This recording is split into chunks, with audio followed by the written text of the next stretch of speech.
जवाब दो, पेड़ काटना बंद करो, पेड़ काटना बंद करो।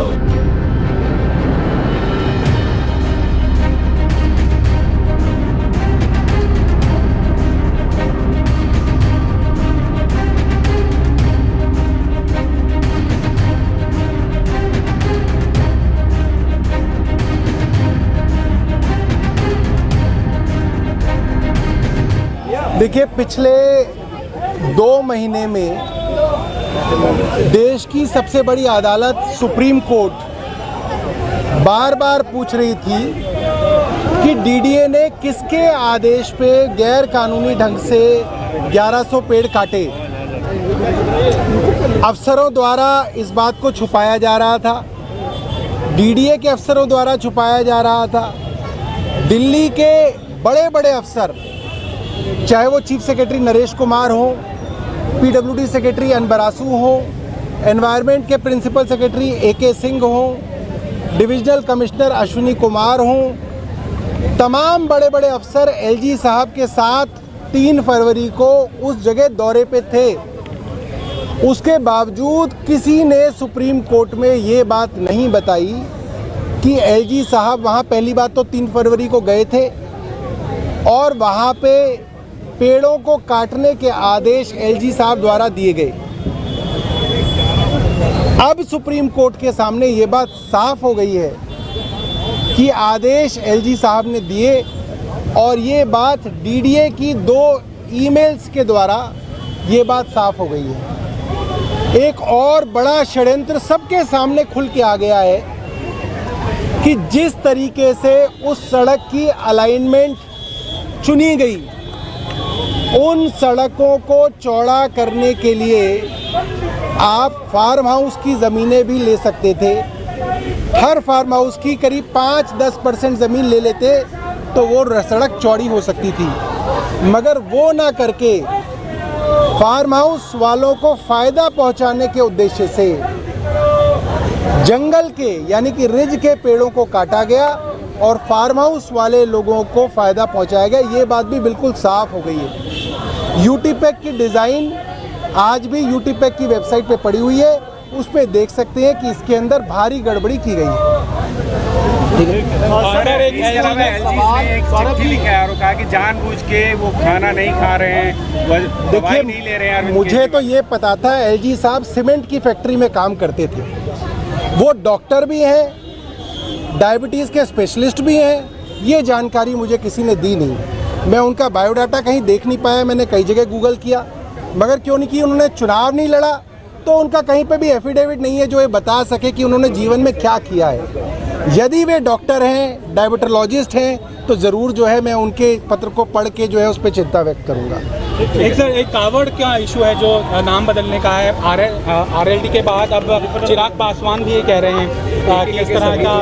देखिए, आरएलडी तीनों ने हमारे समाज में कई कुरीतियाँ रही, उनमें से एक सबसे बड़ी कुरीति ये रही कि दलित समाज से आने वाले हमारे भाइयों के घरों पे लोग खाना नहीं खाते थे, उनका हाथ छू जाए तो वो चीज़ नहीं खाते थे।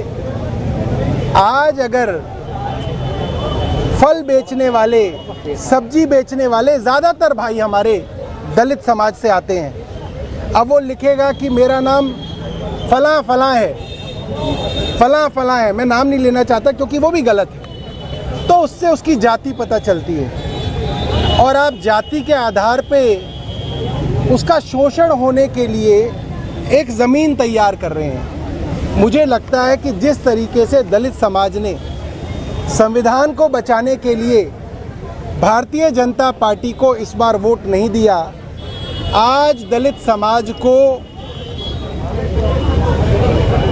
अनएम्प्लॉयड और बेरोज़गार करने की एक बड़ी साजिश की जा रही है ताकि हमारा दलित समाज बेरोज़गार हो जाए और इन लोगों के आगे घुटने टेक दे। हम ये होने नहीं देंगे। यूपीएससी के भी सिलेक्शन के ऊपर सवाल उठ रहे हैं। इस बीच जो उसके चेयरमैन यूपीएससी के मनोज सैनी, उन्होंने निजी कारणों से इस्तीफा दे दिया। देखिए, मैंने पढ़ा है उसके बारे में, मेरे को कोई बहुत जानकारी नहीं है उस मामले में, इसलिए मैं कुछ कह नहीं सकता हूँ। ये बहुत अनोखा प्रोटेस्ट कर रहे हैं पेड़ काटने के ऊपर, क्या बोल रहे हैं? देखिए, पूरे देश में जब भी पेड़ों को काटा गया है, पर्यावरण के ऊपर ऐसी मार हुई है, तो लोगों ने ह्यूमन चेन बना के और पेड़ों से चिपक के पेड़ों को बचाने की कोशिश की है। आज वही ह्यूमन चेन हमने बनाई है कि एलजी महोदय को ये संदेश देने के लिए कि गैर कानूनी तरीके से आप दिल्ली के पेड़ों को नहीं काट सकते।